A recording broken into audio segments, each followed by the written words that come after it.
We play the long game and we have this skill, and it is a tremendous skill, to zoom out. To zoom out in our lives and see that thing that I thought was so bad.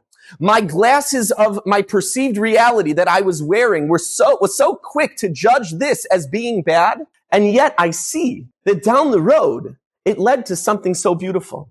As we enter into the Parashos of Tazria Metzora, and we're dealing with the nega, the affliction of tsaras. So we look at tsaras as something that's objectively bad. We look at tsaras, and Chazal tell us many different reasons why a person would get tsaras, but one of the most famous among them would be the Isser of Lashon Hara. That if a person has tsaras, they are sent out of the camp. It's not such a wonderful affliction to have. And yet, when you go into Metzora, we find something very strange. Because in all of Parashat Tazria, and when you talk about the different halachas that come along with Parashat Tazria, tsaras, bad, bad, bad. And all of a sudden you come to Parashat Metzora. And it's very strange that not only can tsaras be an affliction on a person's body, but also there's something called nig'ei batim. That there's tsaras that can affect not a person, but a person's possession, their house. So the pasuk says, "Ki savo el eretz Canaan asher ani nosein lochem la'achuzah." That when you come into Eretz Yisrael, v'nosati nega tsaras beveis eretz achuzaschem. There is something called tsaras that can afflict a home. So what do? The same thing you do when you have tsaras on your body. It's very, very similar. Uva asher lo habayis v'higid lakohen lemor. So what do? You go to the doctor. You go to the Kohen. You tell them what you saw. You tell them what happened. And you say to them, Kinega nirali babayis, that there is an affliction that is on my home. That something happened to my home, and you got to come look at it. You got to come quick. It's bad, it's bad, it's bad. And yet Rashi points out something very interesting. That the Lashon is not negali babayis. I have tsaras on my home. There is a definitively bad thing that happened to my house. But rather, kinega nirali babayis. It's something like tsaras.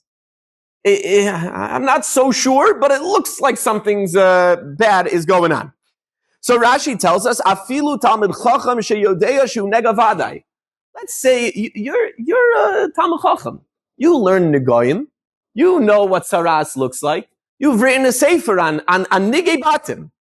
And yet you come home and something that looks like negoyim happened to your house. Don't you dare say that there is for sure tsaras on my home. Rather, lo yifsok davar barer lomar nega nirali, ela kin nega nirali. You should go and you should say it. There's something like tsaras, something that looks like that bad thing we always talk about, I see in my home. Now the Balaturim makes a very interesting tzushtel. The lashon of the pasuk over here, kinega nirali, that it looks to me, it appears to me as if this is tsaras. The Balaturim writes from a pasuk in Yirmiyahu, meirachok Hashem nirali. Those two words, we have a gezer shava, nirali, nirali. Meirachok Hashem nirali. From afar, Hashem is seen to me. Now, what's the connection between these two things? One is objectively bad. I have tsaras on my home. Okay, you don't say it's for sure tsaras. You say it's like tsaras, okay? And then the Balaturim comes and cryptically says that meirachok Hashem nirali. From afar, Hashem is seen to me. So if we look at the previous Rashi, I think we can understand what the Balaturim is trying to get at. V'nosati nega tsaras, zakt Rashi. Objectively bad? Let's wait. B'soira hi lahem. That this is a message to you, Klal Yisrael, shehanegoyim boim aleim. Why is this happening to you? Lefi shehitminu amorim. What did they do for the 40 years that you were in the desert? What were they doing, the Amorim? They put matmonios shel zahav bekiros bateyem. Incredible jewels. They put treasures. They put all their money. Everything was going in to their walls in the house. So what's going to happen? You're going to come. You're going to look at the tsaras. You're going to go to the Kohen. He's going to come and say, I'm sorry to tell you, but I think you have a case of nigei batim. And so what's the procedure? You're going to have to knock down the walls. The al yedei hanega note tzabayis umotzan. You're going to knock down the walls and punkt. You're going to find within the walls all of these treasures, all of these wonderful things that the Amorim left over the last 40 years. So objectively bad? Maybe not. Nigei Batim looks like it's something that's such a negative, and yet it ends up being a geschmacka story for the Jewish people. It ends up being a jackpot for you. So my Rebbe wanted to say, what's the pshat in the Balaturim? Meirachok Hashem nirali. That so often we are very, very quick to judge the world around us with our perceived reality that we're able to perceive at any given time. We look at the world and we're able to judge so quickly. We're able to put our stempel on this and say, this is bad. This is a nega. This is something that is objectively bad. I can't imagine any good coming out of this. And even more than that, I don't understand what I did, that the Ribono Shalom would bring such a tzara upon me. And yet, the Navi tells us that Meirachok, from a time when we feel far, from a time when we feel like we're in the dumps, a time where we feel that the Ribono Shalom has abandoned us, Meirachok Hashem nirali. The Yud Kei Vav Kei, the shame of Rachamim. The Rachamim of Hashem is seen to me even when the Ribono Shalom seems so far away. That we see things in our lives that are objectively bad, and guess what? Sometimes the Ribono Shalom gives us a gift. Sometimes there's matmonius. There's jewels in the walls. And you know what happens? We play the long game. We play the long game and we have this skill, and it is a tremendous skill, to zoom out. To zoom out in our lives and see that thing that I thought was so bad. My glasses of my perceived reality that I was wearing was so quick to judge this as being bad. And yet I see that down the road, it led to something so beautiful. That sometimes the Ribono Shalom sends us something in our lives that we are so quick to run and tell someone, a nega, nirali babayis. It happened, it's bad, it's objectively bad. And the Ribono Shalom comes and tells us a life lesson, and he teaches it to us through Nigei Batim. Don't be so quick to label. Don't be so quick to look at a situation and say, this is a nega, that this is tsaras, this is bad. You say kinega. What does that k represent? What does that k represent in our glasses? It represents a long game. It represents our ability to zoom out and say, I don't know why. I don't understand why the tsaras have to happen. I don't understand how what looks so bad right now, what looks so objectively horrible, the tsaras in Klal Yisrael, the fear, the pain, the anguish, the desperation, whatever it may be that you are going through, whatever it may be that Klal Yisrael is experiencing, I don't know. I don't understand it. But there is one thing I do know. Meirachok Hashem nirali. That from afar, I'm able to see the Ribono Shalom. So we don't approach a situation and say, oh, it's a nega.